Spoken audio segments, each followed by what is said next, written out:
Welcome on into the Wildcats Today Podcast. I'm your host, Andrew Stefaniak, writer over at Kentucky Wildcats on SI.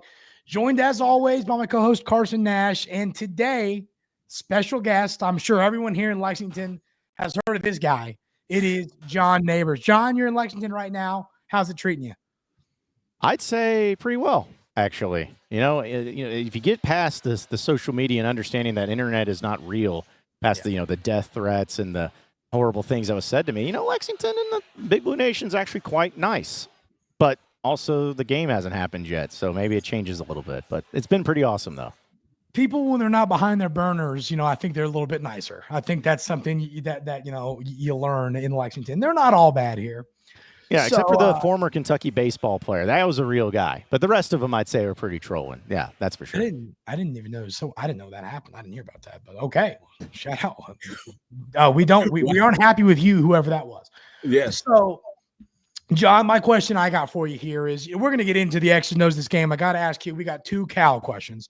So for me, when looking at what's happened in Arkansas, I think what Kentucky fans want to know from the Arkansas perspective, we can all look up the schedule and the record and see what's happened this year. But in Fayetteville, what is kind of the temperature with the program right now? Like, how do folks feel about the future for Cal down there?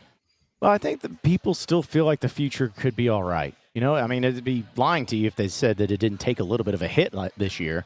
But I think most fans can understand that, hey, you get 1 year. Cal took a risk this year. He took a risk in trying to do this roster where you throw in only 8-9 players. It's all you focus in on. And it's not panned out because of injuries, because the guy's not playing well. He took a risk. It didn't work, and you can't do it again. So obviously fans are very frustrated by that. But at the end of the day, they still see it as John Calipari. And what he did at Kentucky the past 3 years, it'd be one thing if he was not making the tournament the past 3 years at Kentucky and being terrible, but he was still really good. They went, 13-5 last year in conference play? And I think Razorback fans were expecting at least that. So it's not like, this is how it's been for a while and Arkansas was just dumb doing this. This is the Razorback fans are looking at it as maybe the anomaly and how it's going to be okay, but this is your one. You got to get better next year and you got to turn it around next year. No ifs, ands, buts about it. You got to do it. Yeah, definitely. And with Darius Acuff and Malik Thomas coming in next year, Arkansas fans are probably excited about them. My question was, we know Cal's getting a little older. How long do you see him coaching at Arkansas? Just estimate. Well, his contract's for 5 years, and I'm not going to sit here and say that he's going to be there all 5 years. I put the over-under at him, I think, even before all this happened, at 3.5. I feel like he's going to give at least 3 seasons. But if next year's as bad as it is this year, then it won't even last that long. But I think it would be almost naive to give him all 5 years of his contract and think he's going to be here. And I don't think Razorback fans expected that, nor do they care for that. It's like, as long as you can do something in that stretch of the 3-4 years, whatever it is, that gets you to a Final Four, get you to a level of great, bringing in great players and basically putting the program in a position better than what you got here in.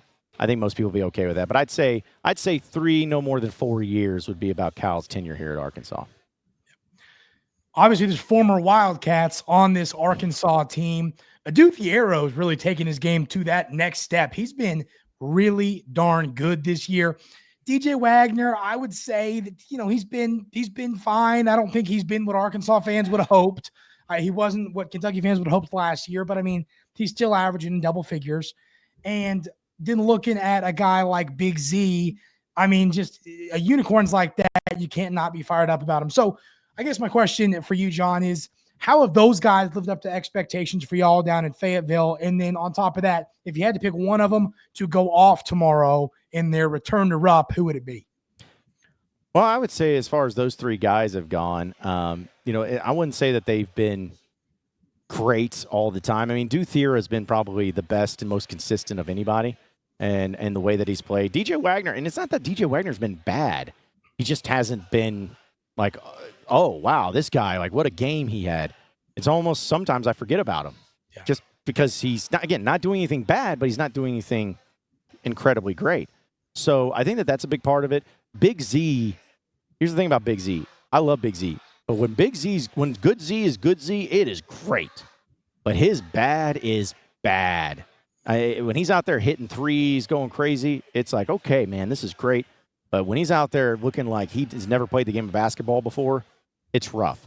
But Thiero, I think, has definitely been the guy. And to me, he's going to be the guy that if I was to choose one, it's going to be him to go off. I don't think Kentucky has a guy that can match him. And I'm hoping that Cal can at least understand that, recognize that, and feature that. Because, again, it's just going to depend on how it's officiated and whatnot. But I just don't see – there's a lot of other ways that Kentucky can beat Arkansas and probably will beat Arkansas. But to me, Adu Thiero, if you're going to win this game, it's going to be because he is taking advantage of Kentucky and that defense, and they don't have a match for him. Yeah, I agree. And we talked about that yesterday on our pod. We think Adu is really the key for them, especially with Andrew Carr most likely being out. And, Ansley's only 6'7", and Adu's way, way better of an athlete than him. So he would definitely be able to beat him off the dribble. Off of that, what other things do you see that Arkansas has to do to win this game in Rupp Arena? I mean, I felt like Kentucky, it's got to come down to this, as sad as it is, but Kentucky has to play a bad game and Arkansas has to play their best game of the year. It has to come down to that. Arkansas can't score. They're not a good offensive team. They can't shoot. There's not very many things that they can do well. But the thing about Kentucky is that it kind of goes back to Big Z. Their good is good, but their bad is bad. And you got to bank on them as far as you got to shoot the ball well. You got to hit those threes.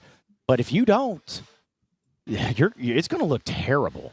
And that's why I feel like there's been, for Kentucky, they've had some really good wins, but they've always had some pretty bad losses.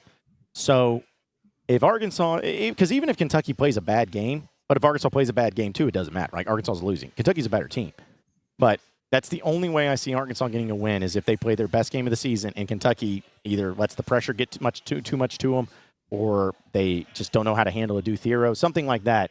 I feel like that's the only equation that can really help out Arkansas in this. Agreed. It's going to be a game.